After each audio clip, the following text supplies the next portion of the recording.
So, when it comes to politics, things are getting pretty dark. But as the days go by, we start to forget and it all blends into one. However, let me explain to you just how bad things are by showing you an average month in the UK. So we started the month off with nobody's favourite Sadik Khan. Essentially, Sadik Khan hates cars and he also hates you. So he tried to give away millions of pounds in taxpayer cash so that you would scrap your fully functioning car for a so-called low-emission one. But with this plan there was actually a major problem, because it turned out that 60% of the people who again have scrapped their fully functioning cars have yet to receive a payout from Sadik Khan. He's essentially left tens of thousands of people with no car or no cash. I mean, he's meant to be their mayor, but to me it sounds like he's done them over. But whilst Sadik Khan is holding on to your money, the council have just demanded that you give them billions more. Because get this right, I know your council tax is going up left, right and centre, but they say that they would feel comfortable if you give them about £4 billion. To be fair, they haven't actually told us what they've done with the money in the first place that we give them, so I don't know if £4 billion is going to solve the situation. But it's not just your money that the government is after, because after months and months of dispute, the Royal Air Force base known as RAF Scampton is to open to migrants. And what this does, right, is just undercut the safety and security of the local population as well as the wider one, because it's going to be 2,000 illegal migrants just put into a Royal Air Force base. I mean, it's meant to be a secure location, but I mean, it doesn't really sound so secure anymore. Because the thing is, right, you can't visit this Royal Air Force base if you wanted to. I mean, you could step up to the fence, but there is no way they're going to let you on. And the irony is that they've used your tax money to build the place. But when it comes to random people from random places with random backgrounds and random intentions, well, apparently it's all good to let those guys on, but not you. And the thing that I find even worse about this, right, as if it could get worse, is that a lot of these people say that they're fleeing their governments. They even say that they're on the run because they did something wrong.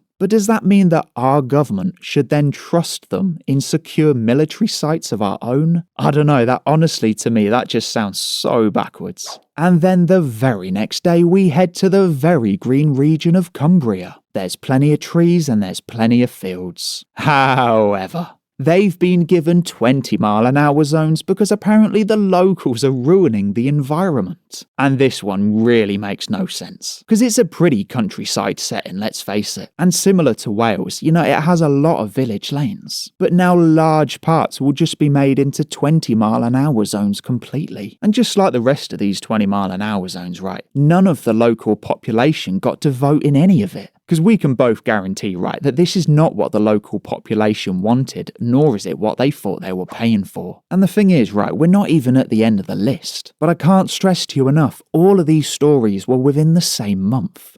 So it's only like day 6 and it's already very dark. But in order to find out why all of this is happening, we headed to our capital city of London. But just before we arrived, we saw how Sadik Khan had spent £150 million on a pay-per-mile scheme. And the reason why they do these pay-per-mile schemes, right, is because if you think about it, ULEZ is a pretty decent earner right now. But that won't always be the case, because the ULEZ income will actually decrease at some point in time. Because when people do start to get low emission cars, those £12.50s, they are going to start to dry up. So the way that he's going to counteract against that, right, is by just charging every single car a flat fee per mile. I don't really like to make predictions, but I will make a prediction on this one. In a good few years' time, probably like 5 or 10, ULEZ will be gone, but pay per mile will be in. It's something that I'm probably 99% sure of. But in order to avoid the lunacy of London, we turned around and headed in the opposite direction. And we found ourselves in Scotland, more precisely Edinburgh, where we saw that they may cover the entire city in a LES.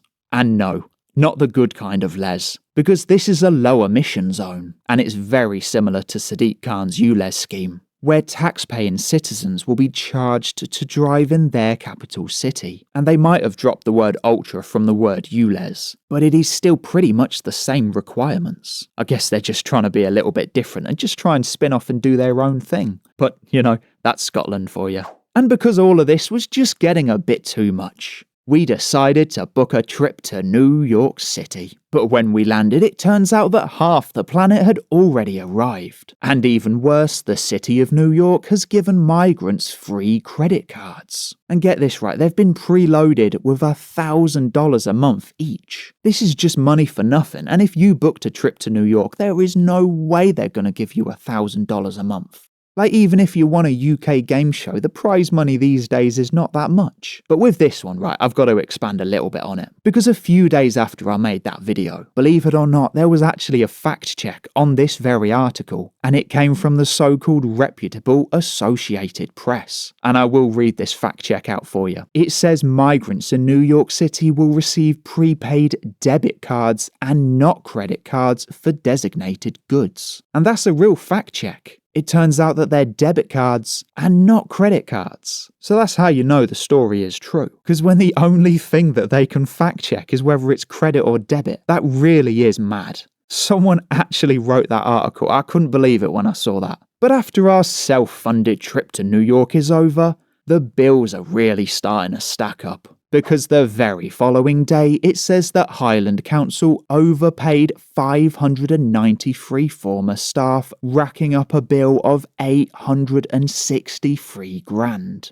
I mean, who overpays that much money to that many people? That is absolute lunacy. But the reason why they do this, right, is because it's not their money to begin with. Because get this, right, if you ran a business, you would know exactly how many staff you had and you'd know your exact wage bill. You might be off by a couple of pence, but there's no way you're going to be off by this much. They simply don't care. Because like I said, it's not their money, so they don't have that same vested interest that you do. And there was not one mention of these staff members having to pay it back. I'm sure they might have a scheme to be able to claw it back in the future, right? But it could essentially be almost £1 million just, deleted by the council. But in the middle of a sea of bad news, we came across a rare gem of good news, because a low-traffic neighbourhood in Newcastle has been completely scrapped.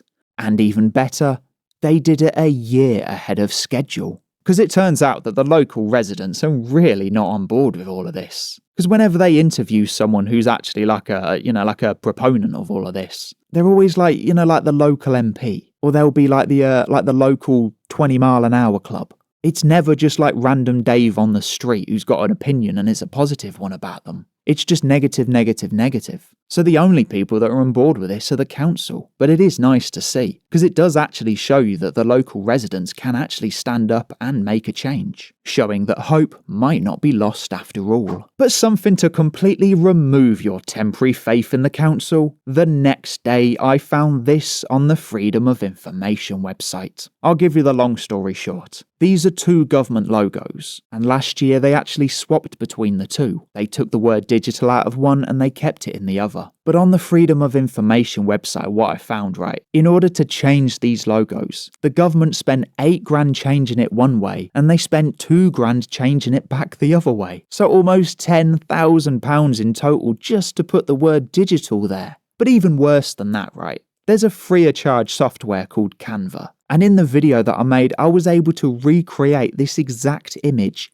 in 50 seconds. So the government paid £10,000 when they could have just asked a clown. And honestly, I would have done it completely free of charge for them. They just had to ask. And because money's pretty important these days, it turns out, again, the following day, that a major UK company has purchased 1,000 body cameras to help protect its staff. It's a company called ScotRail, and they've made body cameras mandatory for all of their staff members.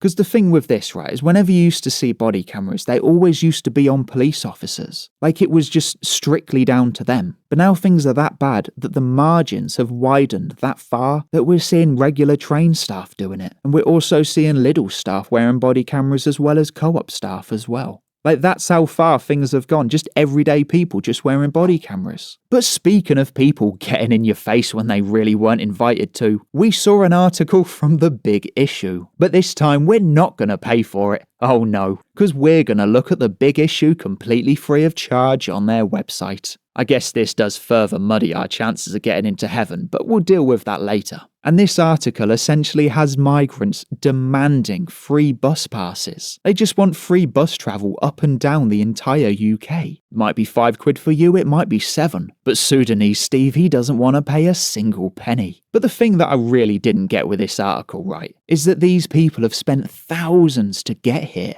Some of these people have probably spent £5,000 on a boat trip just across the Channel. Not to mention the other charges that they've had just to get to France to get to the Channel. But apparently a £2, £5, £7 bus ticket is too much. Like, it really makes no sense. Even if you hate watch these videos, right? Can you please explain to me why these people can't afford bus travel? And much like UK society, it turns out that the UK infrastructure has also taken a turn for the worse. Because you can see that many regions in the UK have become overridden with potholes. And it turns out that Manchester was actually the worst of the bunch, because they've only repaired 19% of potholes in the entire city. Just 19% are getting fixed. It kind of makes you wonder why we bother paying road tax and all of that. Because you pay hundreds of pounds to make your car roadworthy, but it turns out that the councils aren't even making the roads car-worthy. Like you yourself, you've probably paid thousands in road tax and MOTs. It really is a waste of money. And the thing is, we're not done yet because we still got the worst to come. But people will always say to you, they'll say that, it's just one thing. They'll say it's just one article, so there's no point getting annoyed. But the problem is that these one things are really starting to add up. Like, you could argue that the UK's just turned into an absolute mountain of a mess. And honestly, it just seems to be getting worse and worse by the day. I'm sure you've seen it out there. And because things are getting a little bit hectic, we thought we'd take a well-deserved holiday to the Canary Islands. But this time, the other half of the planet actually got the idea as well. Because it says more than 1,000 migrants have reached the Canary Islands in 3 days. That's 1,000 people in 3 days. And I'll put a map up on the screen now. This is an area of water you really don't want to go in one of those dinghies on, because you know full well what's down there. But nonetheless, they'll also be given free accommodation and also free food. And honestly, I never know what the long-term plan is of these people. Because job opportunities on the Canary Islands are not great. They're pretty much just going to be selling stuff on the beach and that's going to be it. That's the cap. But I hope it's worth it, because they've paid thousands to get there. But it's not just migrants arriving in the Canary Islands. We've also got migrants in the UK. Because the following day, we saw how 124 migrants had just arrived in 1 day. This is just going to add up over every single day of the year, to the point where we're just going to end up with tens and tens of thousands of them just coming in. And with Rishi Sunak in charge, I don't think he's got a plan to fix it. And as if you thought the British public couldn't get any more annoyed, we actually saw how £75,000 worth of damage had been done to low traffic zones. They're pretty much just wooden boxes that are just put on the street. But somehow replacing them, the council has spent £75,000. And the thing is, I know that the brand new cost is going to be quite high, but if you paid someone to do it, like a carpenter with reclaimed wood and just some soil, honestly, he'd probably do it for you for £50 each. But the government can't stop wasting money. But whilst all this was going on, we found some time to sit down and watch History Debunked, where he actually made a very good point.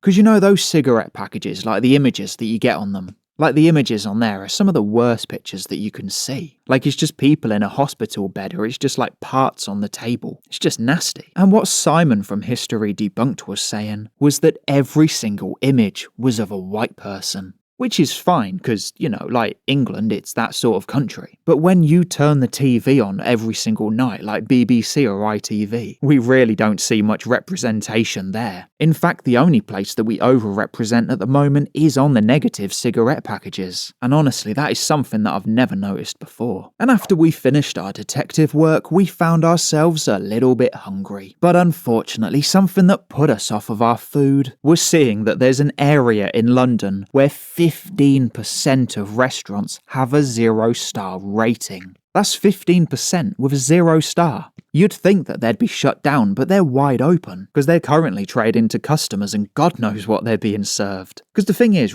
it is 0 star. You'd really think that it'd be shut down. But I guess we're just living in the past. And because all of this is still adding up, the very next day, because this was quite a bad month, we saw how 20-mile-an-hour zones were being marked with red paint. Just curb to curb, just red paint. The council essentially did this to warn people that they're going into a 20-mile-an-hour zone. So they're essentially warning people over a crime that they haven't actually committed. And there's two crazy things about this, right? First of all, it cost 14 grand. There are a couple of different locations, but that is paint on the floor. There is no way that this should cost 14 grand. But something that a viewer mentioned, and it is actually a very good point, is how would this affect the stopping distance of motorbikes in the rain? Obviously it's going to do it with cars as well, but with two wheels they've just got less traction. Because something tells me if you try and stop on a motorbike on wet red paint, honestly it's not going to go down very well. But whilst we were going through the 20-mile-an-hour zone, we stopped off at a local Tesco, where we saw kids' pencils being security tagged. They literally cost £2 and they've all got tags on. And the thing is, right, it's not the first time that we've seen this. There's things like milk and cheese, there's, to be fair, well there's Ferrero Rocher, but I do kind of get the Ferrero Rocher. But £2 pencils, that's not something that I can get behind. And the thing is, right, when it comes to all of this, I do actually think that these companies are partly to blame. Because if we have a look at this next article, you can really see what the problem is. You've got 524 individual companies just underpaying their staff. And it turns out that it was 172,000 staff that were underpaid by £16 million. Like, I know you should always check your payslip when you get it, but you just don't expect major companies like EasyJet, the NHS and some councils as well. You just don't expect these people to be paying you less. And speaking of losing money, the very next day another so-called one thing happened, where it turns out that putting migrants in military camps has actually gone wrong. I guess the government should have just read your comments. Because get this right, you know the migrant hotels and they're trying to close them to say that they can save money. And how they're going to do it is they're going to put these migrants in like military camps and places like that. But it actually turns out that it's actually more expensive to keep them in the camps. Like it was actually cheaper when they just had them in hotels. And this was even though it was costing us millions of pounds every single day. I guess that means you just can't trust government promises. But the thing is, right, it's not always military bases that these people are kept in. Because our Home Secretary, James Cleverly, he actually urged Scotland to use a cruise ship to house migrants. Like, and make no mistake, this was a 4-star ferry liner. Like, it's got multiple restaurants and multiple shops. And I know that some of them might be closed. But the thing is, right, half of our high street is already shut. So these people aren't actually any worse off. And one thing that I don't understand, right, is when they want to try and put them on cruise ships. Can you imagine if you went over to Somalia as a migrant from the UK and tried to get a cruise ship from there? Like, there's no way they're going to offer you this level of service. In fact, they probably don't even have migrant programs as it is. Then we had another article in the long line of the government trying to slow you down. Because it turns out, right, that some motorways in the UK have actually gone from 70 to 60. Like they did 30 mile an hour to 20. Now they're just doing it with your motorways. And the thing is, right, as a result of the speed limit change, the council actually earned £8,000 every single day in fines. And these are people just like you and me, just going about their daily business. Now they've got the council breathing down their neck for £8 grand. And the thing is, right, because the council was earning millions, you'll be shocked to learn that it turns out that it's not enough money. Because one part of the UK has raised council tax by 10%. 10%, can you imagine that? And the thing is, right, the locals don't actually get any extra value for money. Like, it's just going to be a dwindling service until there's nothing left. And then the very next day, we actually saw one of the strangest security measures that I've ever seen. Because in Sainsbury's, right, when you go to the alcohol section, it's basically locked away behind a door. But how you open this door, right, is that you essentially ring an AI doorbell who basically just scans you and scans your face. And AI is going to be the judge as to whether or not you've deserved a drink or not. And the thing is, right, what a lot of people were mentioning in the comments, and it is actually a very good point, is that this does kind of seem like social credit scores. Like, it just kind of feels like we've already got the China treatment, but none of us actually voted on any of it. And then the following day, we actually travelled to the Bibby Stockholm. And this is the migrant barge that is going to potentially house hundreds of migrants. And the thing is, right, if you were to ask the government how much all of this cost, you'd like to think that you'd get a basic response. Well, no, because it turns out that the government don't think that any of this information is in the public interest. So they've essentially locked it away behind a freedom of information request and they just say they're not going to give it. Like, you know this is costing millions of pounds every single day or week. And it's our tax money that they're wasting. But apparently the government don't care. If you did this to them, I'm pretty sure you'd be in jail. And if things weren't dark enough in the UK already, the very next day we saw how streetlights in the UK might be turned off. Like, entire streets just plunged into darkness. And the thing is, right, if you were to speak to a criminal and ask them what their favourite time of day is to commit a crime, you can guarantee that they're gonna say the nighttime. So when they turn off streetlights at night and just make the entire area dark, all they're doing is just giving the criminals a favour. And then we have probably one of the strangest wastes of money that I've ever seen. Because one council in the UK claimed to need £60 million. And what they were going to spend the money on, right, is to de-weed the local paths. Like, that's it.